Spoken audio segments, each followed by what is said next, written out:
Welcome to the Say It Out Loud podcast. I'm your host, Vasavi Kumar. If you're eager to gain clarity, speak with unwavering confidence, and liberate those inner voices, you're in the perfect spot. My mission here is to empower you to break free, find fulfillment, and ignite your passion. You ready? It's time to say it out loud. I've put together a guide of my top 10 tested and proven to work practical strategies and habits to help bright women like you say no, set your boundaries right, live confidently, and build healthy relationships, starting with the relationship you have with yourself. This is a self-paced guide, and I can't wait for you to dig into it so you can start becoming your most confident self, because she's in there waiting for you. Head to the link in my show notes or go to vasavikumar.com/guide and grab it today.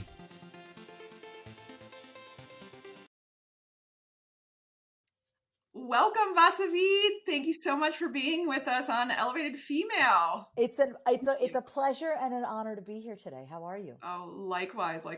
So good. Thank you. We are just so excited to dive into your story and your mission, and there's just so much goodness and deepness here. But before we do get into all that juicy stuff, or start with all the juicy stuff, I'd love for you to just tell us who is Vasavi and where are you right now in this season of life? Beautiful. I am Vasavi. I'm a ball of joy, and it's taken me a long time to really own the ball of joy that I am without feeling like I need to water it down or stifle it to make other people feel better. So that's where I'm at in this season of my life. I'm the author of the upcoming book, Say It Out Loud. I'm a first-generation Indian immigrant. I am a mental health advocate. I have lived with bipolar disorder for 21 years, so that's where that comes from. I have also been, in and out of rehab, and now I'm 4 years sober from a pretty hard substance to get off of, which is cocaine, and so I'm very proud of that. And I'm just here today to, free those who may be suffering in silence, because I know what it's like. Mm-hmm. So that's why I wrote my book. That's why I love doing these podcast interviews, because I truly trust that there is somebody out there that will benefit from what I have to say out loud. It's so beautiful, and the journey of all of this that got you to this and this mission that you want to help. And if we can get into that journey and how all of those experiences that you went through brought you to today and writing this book and this mission. I'd love for us to kind of get through that journey and share it with everyone. Yeah, I think from a very young age, I never felt quite like I belonged. But the interesting thing, I was just saying on another podcast interview, someone asked me, they were like, how did you get here?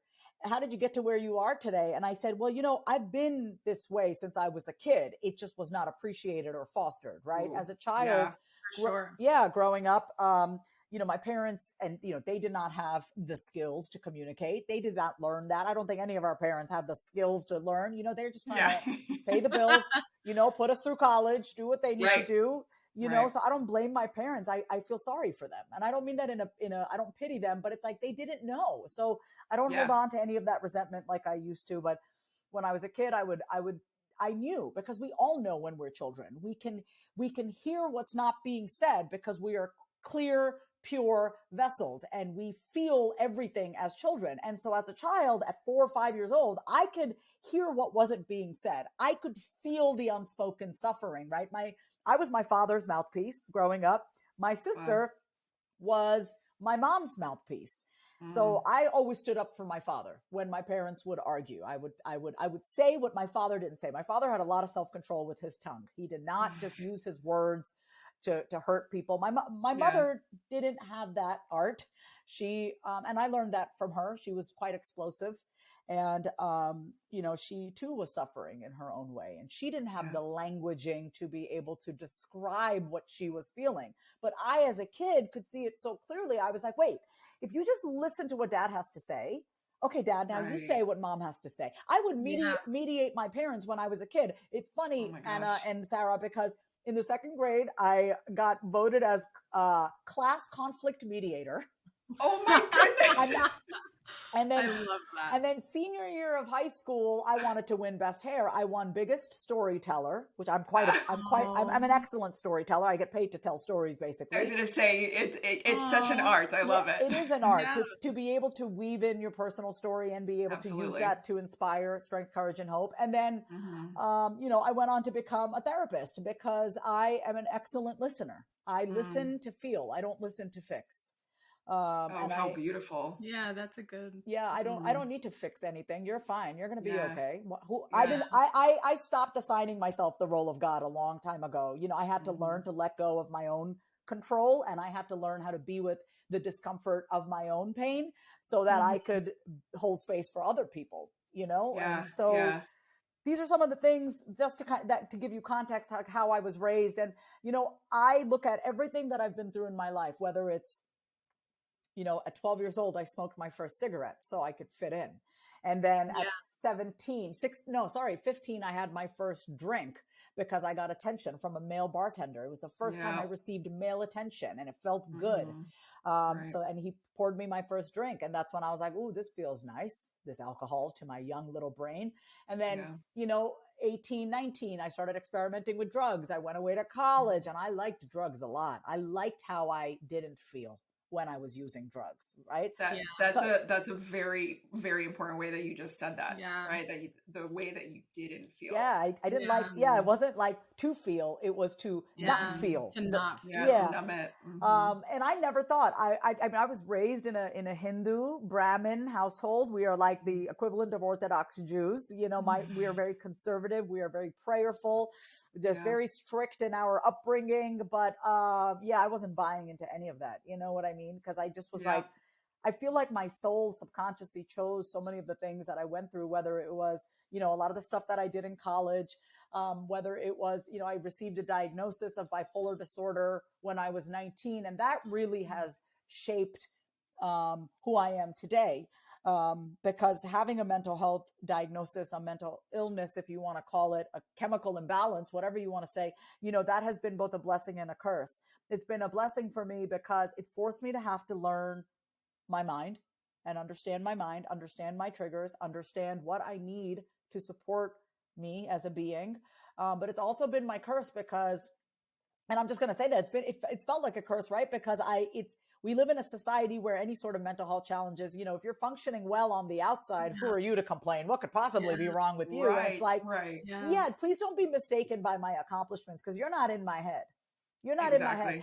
There's so much more than just the outside. Yeah. The reason why I'm able to understand people is because I understand the worst parts of me, right? My brain has forced me to understand the darkest sides of me, which is why when people come to me and tell me like, ooh, I feel this way or I feel that way, do you judge me? And I'm like, have you been inside my brain? You haven't been inside my brain. You can't say shit to me that I judge, So it's not, like I said, it's been a blessing and a curse. And now I'm in a season of my life where, I have this book coming out. I'm becoming more visible. I'm speaking more, not even just confidently, but I'm speaking from conviction. Passionately. Right? Yeah. It's passion. It's conviction. It's not from a place of, do you approve of me? It's like, no, y'all, this is the truth. This is the truth. I need you to hear the truth. This is who I am. This is who I am. And this is what I'm saying. And, this season of my life, I've decided to get back on medication. And I'm just sharing this out loud because I think people need to know that your journey with yourself is going to have seasons, right? I've been off medication, on medication, on and off for 20 plus years. And I decided April 1st, a lot of stuff was leading up to that. I could just feel my mind attacking me. My mind was attacking me, even though, I take care of myself really well. I take very good care of myself. But I had a moment where I was like, it shouldn't be this hard to feel this good, especially when I'm doing all the things. Important. And that's when I had to humble myself and I had to surrender. And I said, you can't therapize or coach your way through a chemical imbalance, right? That's where I had to say, I need a little help. I need a little help. I need a little something. So I went back on medication. And honestly, guys, it's been, as we're recording this today, it's been 2 weeks since I've been on meds. And I got to tell you, I have never felt so peaceful in my mind. And it felt like it was the missing piece for me. For me, it is a personal decision. I'm going to say that. Please do not take it is for me. I feel like I have such a calling on this planet. And even beside a big calling, I want peace. For me personally, as an individual, I want As a peace. human being, yeah. And I feel great. I'm a little tired. I am definitely a little tireder, but it's also, I think my brain is really getting to a nice baseline where it's it's quiet. calming. It's calming. In fact, I was around a bunch of friends yesterday and they said, you feel really grounded. Like you don't feel sedated, you feel Love grounded. that. And I was like, Yeah. okay, that felt really good to hear. So Yeah. that's just a little bit about me. Yeah. That's I just love this. Yeah. So I love this. Yeah. what really like was the turning point when you, like, all the things that you've been through in your life, what was the turning point that made you think this is the work that I want to do and this is how I want to help people and go down this path? So I'm going to say this because I do believe a lot of my career choices were fueled by trauma. I believe I became a therapist because I thought, oh, I'm really good at listening to people. But me listening to people was kind of forced upon me as a child because no one was listening to one another. Yeah. Right. So a lot of my career decisions came from me playing this role in my life. So I just want to say that. Okay. I don't regret my career choices. I'm an excellent therapist. I'm quite the unconventional therapist. I'm an excellent coach. I ask powerful, simple questions. The most powerful questions usually are the simplest. But there are also other parts of me that I've discovered. Like I love voiceover work. I love hosting. I love speaking. I love being entertaining to people. I also just like to be quiet and just let people talk. And I don't have to do all the talking. My point in saying all of this is like, there wasn't like I would say like, if I had that turning point, like for example, when it came to going to social work school, I went to Columbia University. I was in India at the time, working with survivors of sex trafficking. I was 25 years old at the time, and I was living in India for a year, having completed my first master's in special ed. And then I wanted to work with survivors of sex trafficking. I chose that population of people because I had experienced my own sexual trauma in college. So a lot of my choices were based off of what I went through and how I wanted to help another person. I chose my career choices based off my own suffering. Does that make sense? Absolutely. Yeah, it totally makes sense. And so now here I am, even when it was like, I went to culinary school because I grew up in a home where food was the central part of our life. Everything was about food. My mom cooked, my father cooked. They're excellent cooks. Everything was about food, which comes with its own, set of baggage. Food was comfort for me, right? So I've had a little interesting relationship with food. I don't look at food as comfort anymore, but I went to culinary school because food was such a huge part of food was love. My mother, she was busy. She was a busy doctor, but she always cooked for us. She always fed us first, no matter how hungry she was. So I went to culinary school and I learned how to cook. I never became a professional chef. I went to school to learn how to cook for myself, and I occasionally cook for friends. I went to yoga teacher training because I'm Indian, and it's not just because I'm Indian, but I was introduced to yoga at a very young age. It's part of our culture. And so I went to yoga teacher training, not because I really wanted to teach yoga, but because I wanted to feel connection to my body. Right. So I've chosen paths, and I want everyone hearing this who may be in a career transition, who may be like, what should I do with my life? I can only speak from my own my journey, right? I chose things that help me understand myself, period. I love that. You chose the path in professional and personal that really, truly aligned with you. Let's take a quick break. Having been in therapy since the age of 12, I know firsthand just how powerful the process of finding the right therapist is. Going to therapy and talking things out with my therapist has made me happier, clearer, and most importantly, I have a plan for my mental health. I have tools to be able to communicate with others, and also the tools to cope when life gets hard, which it does. So let me ask you a question. Is something interfering with your happiness or preventing you from achieving your goals? Regardless if you have a clinical mental health issue like depression or anxiety, or if you're just a human who lives in this world who is going through a hard time, Therapy can give you tools to approach your life in a very different way. And that's why I'm excited to tell you about today's sponsor, BetterHelp. BetterHelp's mission is to make therapy more affordable and more accessible. And this is an important mission because finding a therapist can be really hard, especially when you're limited to the options in your area. BetterHelp is a platform that makes finding a therapist easier because it's online, it's remote, and by filling out a few questions, BetterHelp can match you to a professional therapist in as little as a few days. It's easy to sign up and get matched with the therapist. There's a link in my description. It's BetterHelp, HELP.com/Vasavi. That's BetterHelp.com/Vasavi. Clicking that link helps support this podcast, but it also gets you 10% off your first month of BetterHelp, so you can connect with the therapist and see if it helps you. And because finding a therapist is a little like dating, if you don't really fit with that therapist, which is a common thing with therapy, you can easily switch to a new therapist at no additional cost without stressing out about insurance, who's in your network, or anything like that. I don't know where I would be without the help of therapy and my therapist, but I do know that life would feel that much harder. So if you're struggling, consider online therapy with BetterHelp. Click the link in the description or visit betterhelp.com/Vasavi. Thank you again, BetterHelp, for supporting this podcast. And happiness. And also, And happiness. yes, I wanted to. So one of my core values is knowledge, right? And so self-knowledge, knowing yourself is a superpower. If you don't know yourself, I'm like, ugh. If you don't know yourself, then you're not going to know how to handle me, right? Because you don't understand yourself. You're not going to know how to understand me. It's just right. You could try, but you'll be limited. So self-knowledge is one of my greatest values, and knowledge. Period. Knowledge is power. Self-knowledge is power. So any path I chose, I'm just fantastic that I was able to monetize a lot of it. I never monetized culinary school. I never monetized yoga, but it helped me. It enriched myself. And in that process, I was able to put that towards the projects and the things that I was most passionate about. So now, I get paid for voiceover work. I get paid to officiate weddings. I get paid to speak. I get paid to host parties. I got paid to write my book. These are all things that feel very aligned with who I am today. And they're all things that are fun for me. And they don't feel like things that are, I'm just doing it because I feel like I have to. Just to make money. Yeah, it's all fun. Like I'm a wedding officiant because I love love.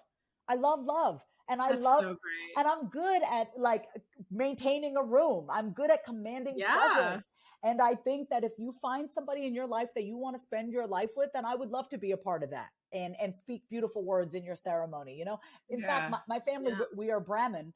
And in the Hindu caste system, our ancestors are priests. All my ancestors are priests. Now, women are not allowed to be priests because we get our periods, and that's considered that's a whole different conversation. But I think it's funny that as a woman and as a Brahmin, I'm now kind of a reverend for others. It goes against our culture. Yeah. So have fun with it.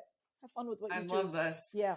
I think there's also this like a little bit of segue into the self-love piece, right? Yeah. Because the routes that you're taking and the decisions that you're making are for you first as a priority and kind of stepping into that loving yourself first and prioritizing you. Can you share, how did you get to this like part of self-love? Because I feel like, self-love is hard. And, I'll admit it. And I know a bunch of us in this community, this is such a hard topic to sit with and then know how to experience self-love. So I'd love to kind of pick your brain on how you got into this part of really loving on yourself and being able to make these decisions from your heart. Yeah, I really love myself. I admire myself a lot. I like myself a lot. I really like who I am. I did not always, though. So I want you to know you don't just wake up loving yourself. When you're a child, you do. And then people start telling you that you suck. And then you start to hate those parts of yourself. So there were many years of that, a lot of self-loathing. But, the turning point for me was March 27th. 2019, when I had to go back to rehab a second time. And I walked into rehab a second time and they were like, "Hey, Vasavi, so good to see you." And I was like, no, God did not put me on this earth to be known as an addict. There was more to me than just a cokehead.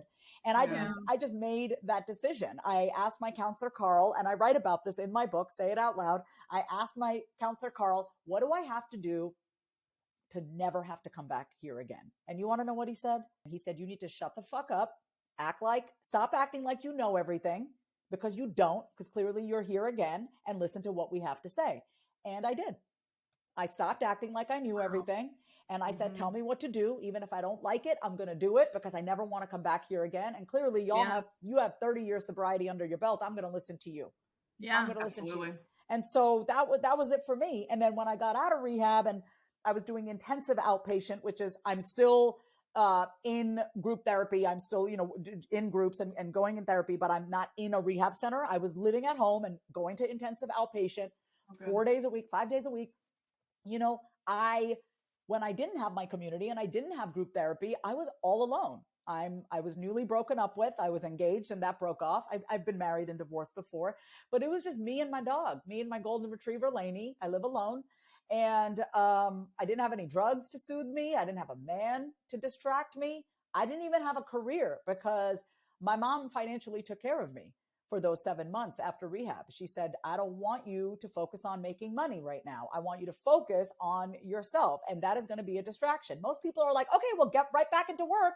Right. No, I'm going to be going out there preaching to people, live your best life when I don't even fucking know how to love myself? No, thank you. Yeah, absolutely. So my mom took care of me financially. That was another point of surrendering and really having to humble myself. You know what it's like being 37 years old and your mother paying your AT&T wireless bill? You know what that's like? Having to send you a Google Pay at 37 years old? It doesn't feel good. Yeah. So I had to be with a lot of self-loathing during that time. And during that time, I learned how to really talk to myself because the voices in my head were attacking me. I would have voices in my head telling me, you should just go hang yourself from a fan. You loser. You're such a loser. And so I had a choice. I could either succumb to those voices in my head and get back to using drugs again. I could easily call my dealer again. I knew his number by heart. Trust me. I could go back down that road again. But see, the second time that I decided to go back to rehab, no one forced me to go. I chose to go because I was done with the chaos. And this is really important for your listeners to know because no one can make you do anything. And making decisions for your kids and for your spouse and is only going to last for a short period of time. You may think I'm going to do it for my kids and no, but if you do not do it for yourself, it will not feel the same.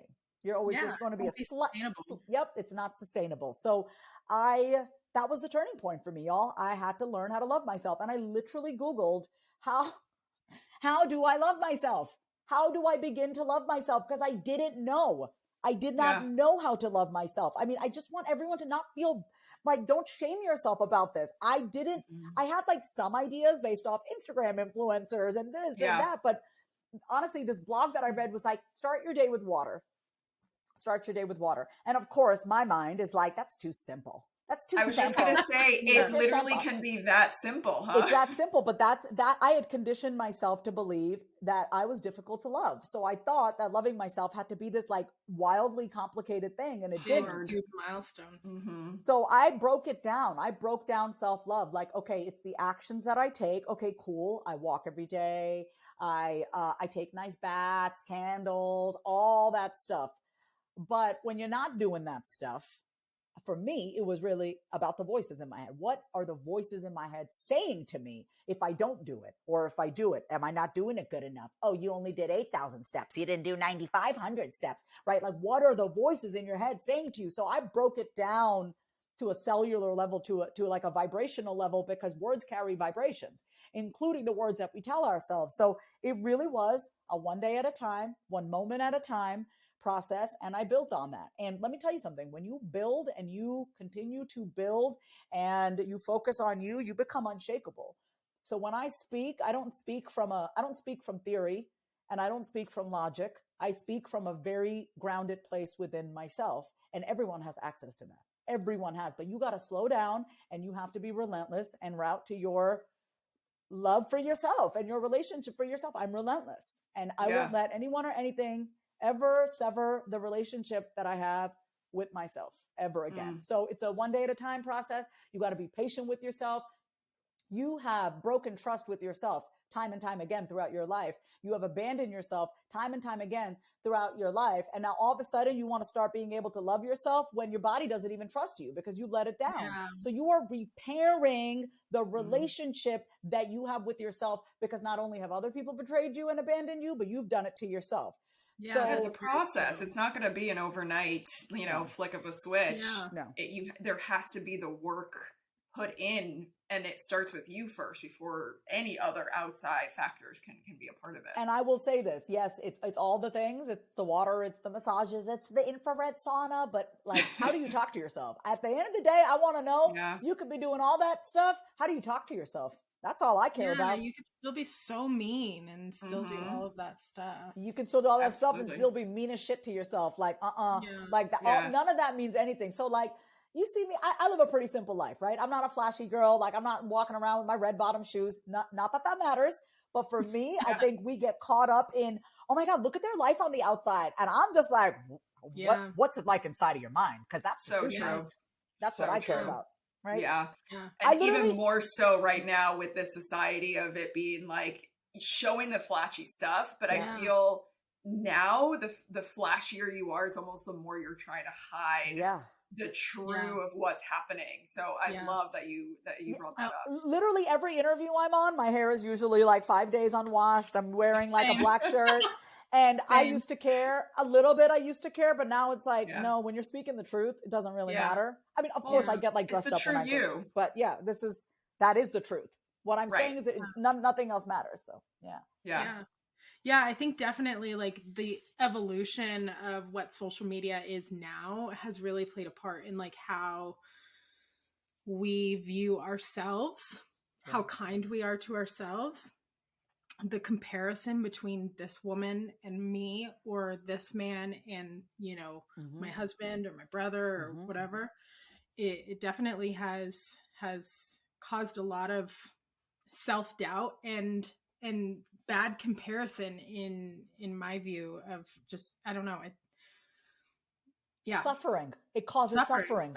It causes suffering. What we're telling ourselves about ourselves in comparison to another person, about ourselves to other people. Like, how do you speak about yourself? All of that causes suffering. And so my philosophy, my mission, my methodology is to put those voices out there. I'm not saying put it on social media, y'all. I mean, like, it's really like to yourself. Say to yourself out loud what you're saying to yourself, so you can start to discern, do I want to talk like this to myself? I don't want to be mean to myself anymore. I'm too amazing to be mean to myself. Like, I'm not going to be mean to me. I'm not. Which is why you wrote your book. That's why I wrote my book, Say It Out Loud, because it's really about helping my reader understand and how to speak to the different parts of ourselves. There are different parts of ourselves that get split away from a young age and throughout our life. And it's not just a young age. I mean, even in my 20s, I mean, I think of, I have my young self, I have my inner teenager, I have my 20-year-old something who went through a bag of shit. I have my 30-year-old something, and now I'm 40. So it's like, we're constantly making peace with the different parts of ourselves. And so it's not like, a lot of times when people come to me, they're like, oh, but that happened in the past. I go, yeah, but it's literally still running the show. You're like, I mean, have you ever felt like, I'm 40, and have you ever like felt like you're your age, but something happens and then you're 13 again? Yes. The past is not ever just the past. Yeah.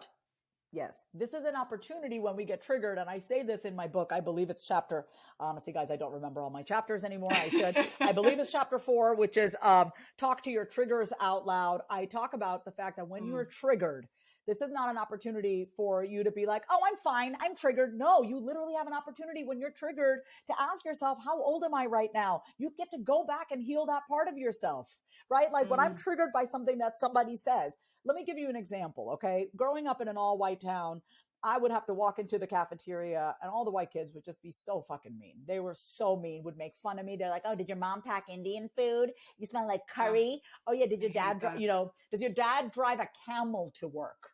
Does your dad drive a camel to work? First of all, camels aren't even, I mean, in their northern part of India, but still, you get what I'm saying. Does your dad own a 7-Eleven? Do you just drink Slurpees all day? So can you understand why, anytime I walk into a room, if I'm speaking to an all white audience, and I have spoken to an all white audience, that 13-year-old in me, she's like, oh shit, they're not going to like you. Oh my God, they're going to make fun of you.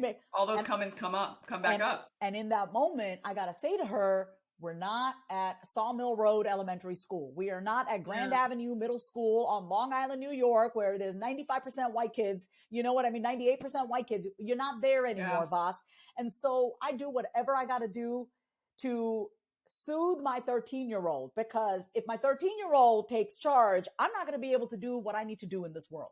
Because what? My 13-year-old is going to take charge. So I'm going to say no to speaking in front of an all-white audience when the 40-year-old Vasavi has a message that can help those people. But 13-year-old Vasavi is so afraid that she's keeping 40-year-old Vasavi from pursuing her passion, pursuing her, calling. So This is why we need to learn how to talk to ourselves, because those voices in your head are keeping you from courageously pursuing your dreams and being the solution to somebody else's suffering. It's so true. You just stop yourself. You stop yourself from all of those experiences and traumas and setbacks for like the greater good that you are meant to do and create. And it's such a great perspective that you're sharing, because it really does. And I think it happens so subconsciously. Like you don't realize that 13-year-old is stopping you. It's so quiet. And that's why I say you got to pause, get triggered, get activated. Oh, shoot, I feel this. I feel some sort of way. That's what I say to myself. I feel some sort of way right now. And then I'll say, what's going on? Like I actually ask myself, what's going on? Like, what is going on in me? And I'm extremely attuned to myself. So I'm like, man, this is bringing up that memory. Okay, well, what do you need right now? Okay, well, we're not there anymore. And by the way, I don't get triggered and get knocked down. It's like my bounce back is really quick. I'm really like, I don't get knocked down. Okay. I don't get knocked down like I used to. Okay. Because I now know how to talk to myself when I get knocked down. When I get knocked down, I don't kick myself even more. You're such a coward for being like this. I don't get angry at myself for getting angry. I don't get angry at myself for getting sad. I don't beat myself up when I already feel beaten down. Why would I do that to myself? And so like, we get so concerned about other people's opinions. Other people are going to say, no, you're meaner to you than anyone else could possibly be. So like you are other people. Yeah. I'm really curious. You mentioned that you're so attuned to yourself now, right? Yeah. What are ways if someone is just not there yet, right? Like they're beginning on this journey of talking to themselves and learning and being able to express and understand these negative talks. What are ways that we can use as practice? Is it just simply literally just asking yourself questions out loud? Yes, it is both and. You got to prompt yourself. You got to be honest with yourself. And then you got to give yourself what you need. Like, okay, let me, in the simplest form, let me give you an example. Okay. Yeah, please. So I'm literally nonstop. I'm a one-woman show. I'm handling all the scheduling. I'm doing all my social media. If you follow me on Instagram, it's me. That's amazing. It's all me. I have one woman, this woman, Rachel. She's in the Philippines. She's amazing. She creates some of my templates, like the templates that you see, but I'm creating all of it. I create all of it. That's a lot of work. I just want to share. That is a lot of work. Yes. Yeah. I don't have a PR person. I've gotten myself on the podcast. I'm scheduling. I consciously chose to be in charge of this. This was very important for me. That's beautiful. I wanted to, because I knew who I'd have to be in order to hold space for this. And so it's forced me to deprioritize stuff that just doesn't matter. It's like, I wanted to be the holder of this. So anyway, my point is, I'm literally like back to back on the phone, and I also have a full load of clients. I'm great. I'm thriving. Yeah. Everything's awesome. Last week, Monday through Friday, I was nonstop. 6 clients on one day, 6 clients on another. And then Friday came, and I've been wanting to see the movie Air with Ben Affleck and Matt Damon. And I'm a huge Jordan fan. I have Jordans. Anyway, my point is, I really need to see a movie. I need to shut off from the world. I bought myself tickets for a 3:50 p.m. matinee on Friday, took myself out, got dinner by myself, got all dressed up, wear my Jordans got all dressed up. And I went to the movies by myself. Yeah. And I took myself out to dinner, and then I came home and I took a nice shower and I went to bed. That's what I'm talking about. Those things, if you want to go do something, don't wait. Don't say okay. No, put it on the calendar and get it done. Show yourself that you matter. Show yourself that you matter, like you show everyone else. And when you start showing yourself that you matter and that your feelings matter and your needs matter, you will stop tolerating people in your life who don't give a shit about you, who dismiss you, whose relationships are not reciprocal in nature. Like I am attuned now to myself, and I am discerning. My discernment is excellent. I'm not jaded. I'm discerning because I have spent so many years not being attuned to myself and to catering to everyone else. Now I am the center of my world. I am the center of my world. So I treat myself very well. So why would I put up with anything less than that in my life from anybody? If you don't treat me, if you don't match me in my level of how I treat myself, or if you're not better, then what the fuck am I doing having you in my life? Oh my God. I just am like mic drop. Nearly in tears. Please cry. Yes, let's cry out loud. Doesn't that give you so much relief? Like, I mean, like, and people are so afraid of being alone. I am not afraid alone because I treat myself like a goddamn queen. And I don't mean like all the accoutrements, like bubbly bats and silk robes, which I have all of that. I treat myself with respect. Period. I have boundaries. I don't over explain myself.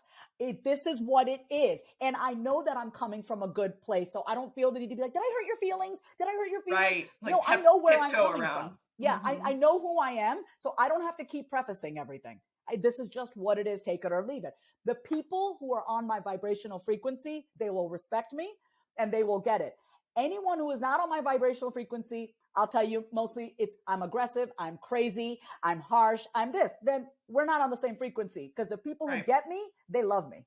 And that's all I care about. And I get me. It's real you. Like that's the authentic you that you're giving out. And there's nothing else. Like take it or leave it, you know? Yeah, I love you. I love you too, Sarah. I love you too. And I love me too. And I love both of you. But I know we're so funny. Yes, I love you. I love you too. I love you very much too. I really do. And I just want, people to know this, like at the end of the day, and I'm not trying to be morbid, but it's like, I have visualized myself on my deathbed and being like, I have pictured a best case scenario and a worst case scenario. And the worst case is, man, I should have done this.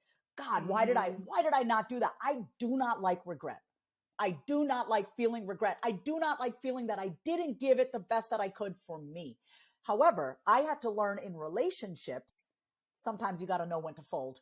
Sometimes you got to know when to walk away. I don't walk away from myself and I don't fold with me anymore. But I used to have a hard time walking away from other people. And, like this is probably why I would never be a good poker player because I don't know when to fold, right? But see, here's what I realized. Vas, don't give up on yourself. Don't walk away from yourself. What I used to do is keep pursuing other people, keep fixing other people. Oh, I don't abandon other people, but in the process, I'm abandoning myself. I'm done. Something happened when I was 39. And I was like, oh shit, we don't have time to fuck around anymore. Vas, you're about to be 40. That's like everything changed for me. But I don't want people to wait till they're 39. And if you're older than 40, that like stop waiting, stop. What are you waiting for? This is your life. You come into this world alone and you are going to leave alone. No matter if you're with a person or not, you have kids or not, it's still you at the end of the day. Yeah. Okay. I have a question. Please. Oh my gosh. I am like so many things are coming up right now. I talk a lot, so please interrupt me. Yeah. But also like the fire, both of I can even tell for like both Sarah and I are just like so fired up right now. I know. I'm like human cocaine. I don't do cocaine anymore. I'm just human cocaine. So I know you are officially my drug. Thank you. I will be calling you after this. Oh my God. I can I call you? I am your drug. I am the drug you didn't know that you needed. Yes. Oh my God. That was so good. That should be in your book. That should be my Instagram bio. Should be like, I am your human cocaine. I'm the drug you didn't know you needed. Oh my God. I'm gonna do it. Yes. Yes. I am the drug you didn't know you needed. I love this. Wow. That's an honor. That's an honor. You're welcome. I come up with really great taglines. You're smart. Okay, go ahead. What's your question? Okay. From everything that you've been through, I mean, I'm speaking from experience. I have a huge backstory.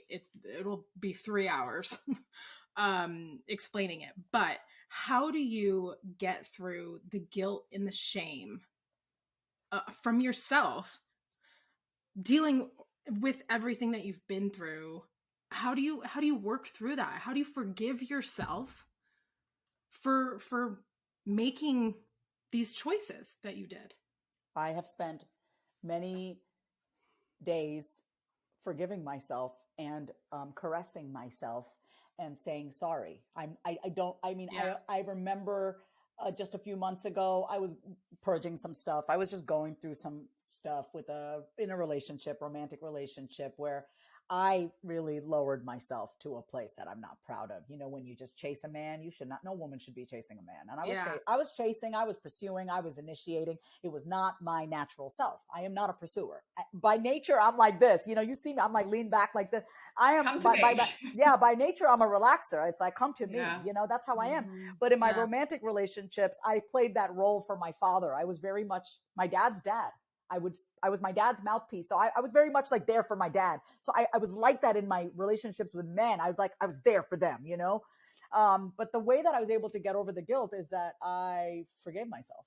I said sorry. I didn't say sorry to me, 40-year-old Vasavi and current self. I said sorry to the 5-year-old. I said sorry to the 6-year-old. I said sorry to the 8-year-old. I said sorry to the 11, 12, 13. I mean, I have been not only very unkind to myself, but I also have apologized and helped her see that the people who hurt her did not know any better, right? My mother did not know any better and did not have any control when she slapped me across the face in front of 200 people when I was 10 years old.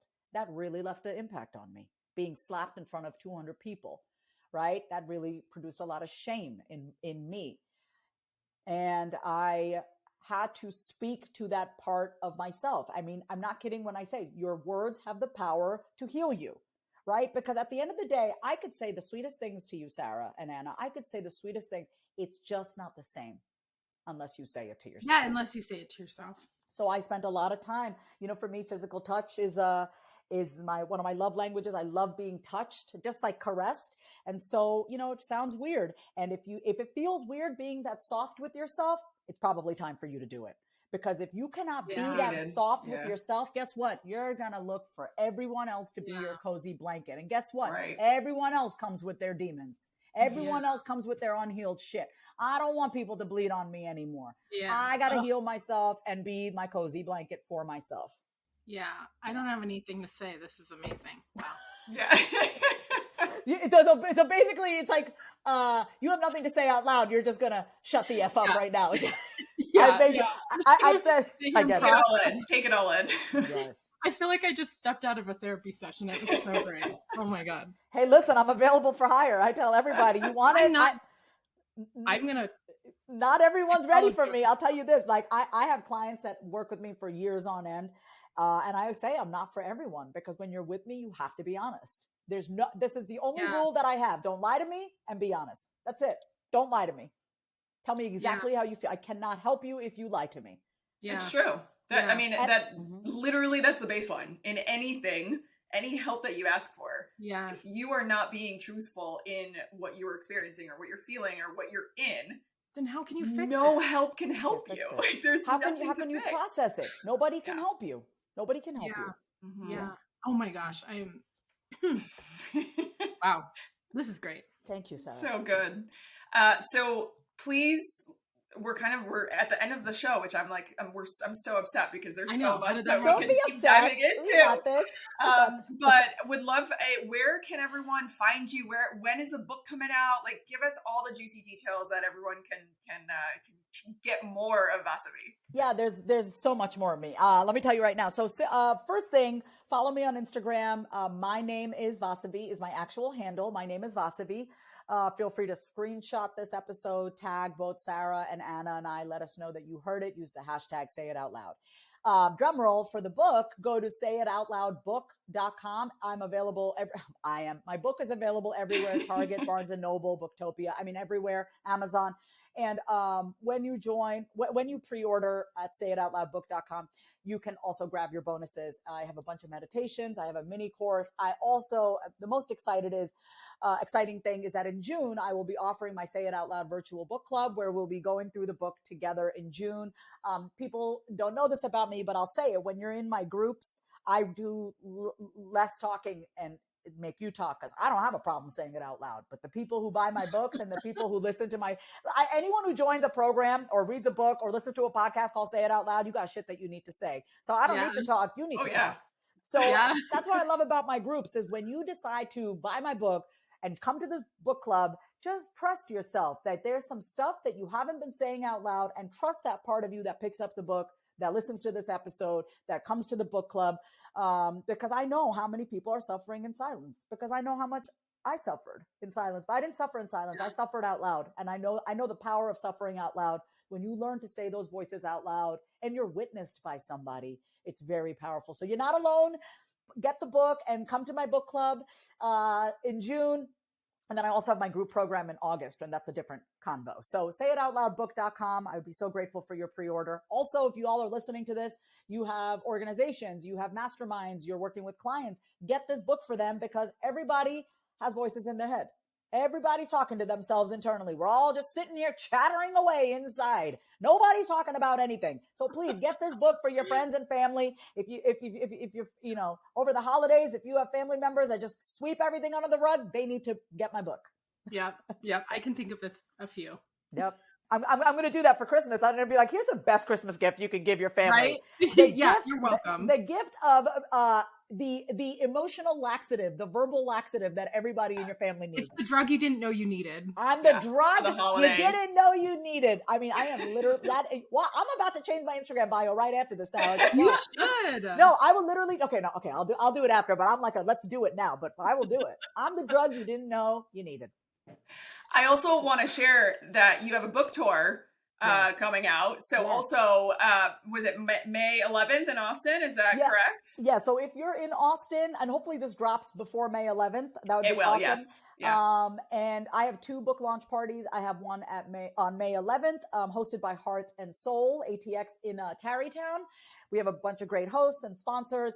So that's May 11th. That is for the community. It is free to attend. We can do a little meet and greet. It's going to be a little, just meet, greet, mingle. I'm going to say a few words. We'll have some cake, appetizers, keeping it chill. And that's just how I roll as a host. I don't have an itinerary. It's just let's just come and chill. Like, come hang out. There's a beautiful store. You can do some shopping. It's great. That's May 11th. I'm having another book launch party, details to follow, but that's going to be hosted by 12 Rivers Realty here in Austin, Texas. So I'll make sure you guys have the Eventbrite link, the pre-order link. And for those of you listening in Austin, please come to my book launch party, May 11th. We're going to have a great time. Yeah, absolutely. I should fly out for that. I'll be there. So thank you. Come join us all. Sarah's already thinking about the flight. Yeah. I know. I have some airline points. Do it. Yeah, we'll be there. I'm already putting it into the universe. Sarah will be there with me. Feel free to invite friends. Yeah, like I said, this is it is my job to let people see me in my joy, because I've let for 11 years. If you have followed me on social media and internet, if you Google me, I go way back. I've shared my pain out loud, but now I'm sharing my joy out loud, because I love that. Both should be allowed to be shared out loud. I've never not shared my pain, and now I'm sharing my joy. Mm. Yeah. So good. And thank you for sharing the joy, because we need it. Wow. Oh, yeah. It's contagious. People are either going to hate me or love me, and they're going to be inspired. They're going to hate me because they don't know how to access that joy. But soon enough, they'll be intrigued and be like, I want some of what she has. So I'm not going to stop feeling and being and expressing just to make other people feel good. And I don't think any of us should. You guys can't even talk after I speak. You're like, I don't even know what to say. I know. We're processing what you're saying out loud. This is literally I'm just done. I have nothing to say out loud. That is the funniest thing. You're like, I have nothing. Your words are still reverberating through my body. Yeah, I need a minute. Okay, it's all right, Sarah. Take a minute. Take as much time as you need. All right. Well, the way we close out our beautiful conversations here is with one final question. Mm-hmm. And we are always so curious, what is one thing that you do in your life, whether it's personally, professionally, all of the above, that helps you elevate yourself? Oh, I pray out loud every day. I make my bed, I get on my knees, and I ask God to guide me. I ask God to keep my ego out of the way. I say, please do not let the devil take over me. I want to know that you're there. Let you move through me. I humble myself. I make my bed. I wake up. I take my thyroid medication. I go back to sleep for 45 minutes because I need like an hour to kick in. Then I can have my coffee. So I say, Alexa, set my alarm for 5:30. I take my thyroid med, go back to sleep till 6:30, get up, pet my dog, get out of bed, make my bed completely and get on my knees and I pray out loud. Praying out loud is the most powerful thing because God is always listening and we are listening. So we need to start speaking words that feel good for us. So I pray out loud every day. God is everything for me. That's why I'm good. I'm golden. Beautiful. I'm golden. I love it. Yeah. Mm-hmm. It's so beautiful. Mm-hmm. Oh my gosh, this is so Sarah, good. you gotta come to the book launch party. Don't think you. It's I happening. know. It's happening. We're making it happen. Feel the vibes. Listen, everyone, if you're feeling a vibration and it feels freaking good and maybe even a little foreign, but that's okay. But if it feels good, you gotta follow it. Yeah. Yeah. I excite you. I'm the drug you didn't know you needed. Come get a little taste. Seriously. Come get a little taste. Yeah. Thank you so much. This honestly was so much fun, and clearly Sarah and I are just speechless in the message of saying it out loud. So thank you. Thank you for sharing your story and just your amazingness. I really appreciate Yeah, thank you. I really appreciate who I could be in front of you guys. Like, it's easy for me to be this way when I'm around people like you. But I also want to say, the goal is that we stay true to ourselves. We be that person that we know we can be regardless of who we're around. Because that's staying rooted in who we are. You don't need to match somebody's energy. Yeah. I feel great because I feel great. You guys just enhance this experience. Yeah. So thank you. Oh, Yeah. I love it. Yeah.